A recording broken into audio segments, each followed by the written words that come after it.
Hey, good morning, Econ scholars. Happy Memorial Day. I'm here just to go through the study guide with you guys one more time in case you needed to fill some more things in. This key has been posted. It's in the study review guide on Google Classroom. But again, in case you want to go back through and go through a few of these things, that'd be awesome. Won't take long, but want to make sure that we're all ready and prepared for the test on Tuesday, which would be tomorrow, for first, third, and fifth blocks, and then again for fourth and sixth blocks, which you'll be taking it on Wednesday. Hey, keep in mind this is due if you want to be eligible for the test corrections, just like we did for the last test. So let's start with number one there. The three main reasons we have taxes. I might be able to enlarge this a little bit. There we go. The three main reasons we have taxes, simply. One, we got to pay for public goods.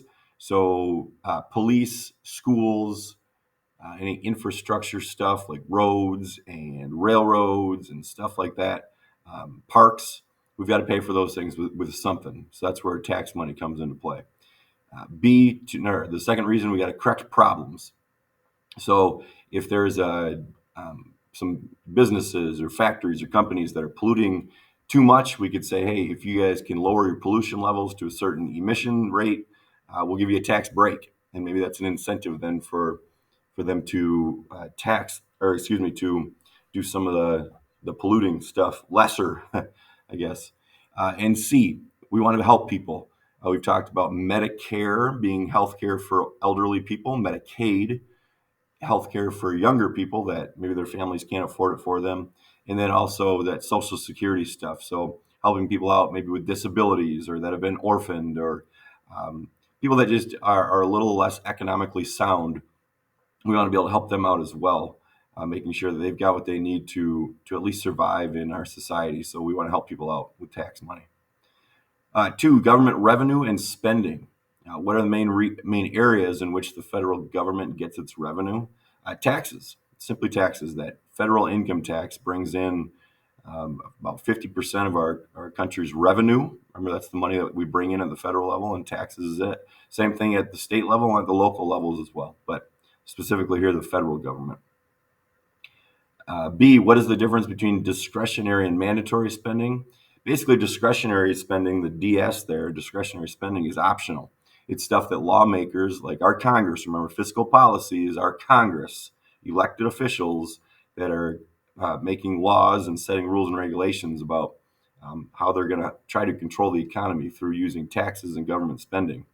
But here with discretionary spending, it's optional. It's up to their decision on an annual basis what they want to spend the money on. As opposed to the mandatory spending, that's stuff that by law, like it's written into law, they must spend money on. Some of those things, again, would be Medicare, Medicaid, and Social Security. One of the examples then for discretionary spending would be our military. On an annual basis, year basis, our federal government can choose to spend $1 or $1 billion. It's up to them. Okay, number three, the principles or criteria of taxation.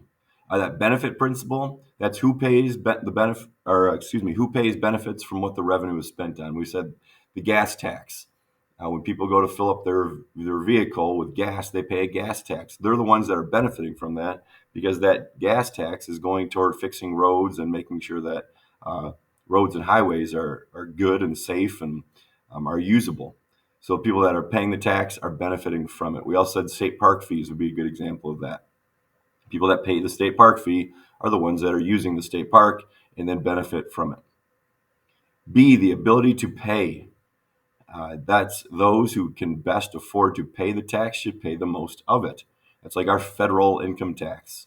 People that have the ability to pay, the people that have more money in that situation, pay more of it. And then simplicity. Everybody pays the same percentage. The state of Michigan, we have that with our state income taxes that we all pay about 5% of our income. Whether you make $1 million or you make $10, everybody pays that same percentage. Number four, taxes in relation to income. We've got the progressive tax, which takes a larger percentage of higher incomes. Again, that kind of relates to that ability to pay tax. That'd be our federal income tax. Then we've got the regressive tax, which takes a larger percentage of lower incomes. Again, we said that's state park fee. And we've got the proportional tax, which takes some money from, or excuse me, the same percentage from everyone. And we just mentioned that state income taxes would fall underneath that proportional tax. Everybody pays the same proportion of their income. All right, direct versus indirect taxes. That direct tax is paid by the person against whom the tax is levied. So our federal income tax again. My federal income tax, that's out of my income, Mr. Carlson. And so I have to pay it. No one else can pay that tax. It's directly put on me. I have to pay it. Then we've got the indirect tax, and that's a tax that can be shifted to someone other than whom the tax is charged. So it's like our sales tax. If the state of Michigan tells all the businesses, like Family Fare, hey, you have to pay 6 cents for every dollar that is bought in your store. Well, they can pay that 6 cents, or they can shift it onto us, the consumer, and they just charge us an extra 6 cents on every dollar that we spend. That's an indirect tax. It's shifted onto somebody else. All right, then number 6, types of taxes. We have our federal income tax. That's the tax on the income of individuals and businesses. B, the state income tax. It's the same as the federal income tax, just at the state level. And states can decide how much they want to charge with that. Each state does things a little bit differently. Or in the state of Florida and Texas, they don't even have state income tax. C, sales tax. That's taxes on goods that we buy. Again, you go across the street to Family Fare here from school. Sorry, lights are going to keep popping out. There we go. And they charge you 6% on your total bill, or 6 cents on every dollar. In fact, look, I just got this coffee charged 6 cents on it from the Family Fare gas station. D, excise tax. That's a tax levied on a specific item. So like gasoline, that gas tax would be considered an excise tax in the state of Michigan, and each state can choose things differently. For every dollar we spend in the state of Michigan on gasoline, you get charged an extra tax on that. That's an excise tax specifically put on a specific item. E, property taxes. That's pretty self-explanatory too. That's taxes that are levied on an annual basis every year on property that people own.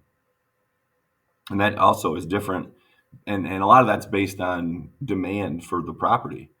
Is a property in a popular place where a lot of people want to buy it, then property taxes are going to be higher. If it's in a place where the property taxes are low or people don't really want land in that area, property taxes are probably going to be a little bit lower. Social Security. That's levied on our incomes, again, to provide for retirees, orphans, disabled. And so every one of my paychecks I get every 2 weeks, there's not only federal income tax taken out, there's Social Security tax taken out as well, as long as state income tax. But I can look on every one of my paychecks, and there's a little box there that says Social Security taxes, and it shows how much is taken out of my paycheck for that. Medicare, again, more taxes taken out of our paychecks. That's to provide for health care for the elderly.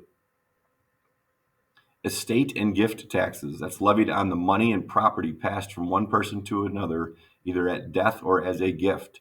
So sometimes when people pass away, maybe they leave a big chunk of money to some relatives that are still alive. People that then receive that money, that's considered by our federal government income for that year. And so they get taxed on that. Okay, filling out those tax forms. What are those tax forms? That W-2 is for you. W-2 for you. That's the form that reports your wages. It shows your wages, your salary, and then all the different taxes that were taken out from those paychecks. And you need to take those. Those should be sent to you by your employer, most of the time at least. You take those things and you use those to fill out your taxes, or your accountant uses those to fill out your taxes for you, and then you turn those in with your taxes to the federal government. And to the state government, you need to send one into as well.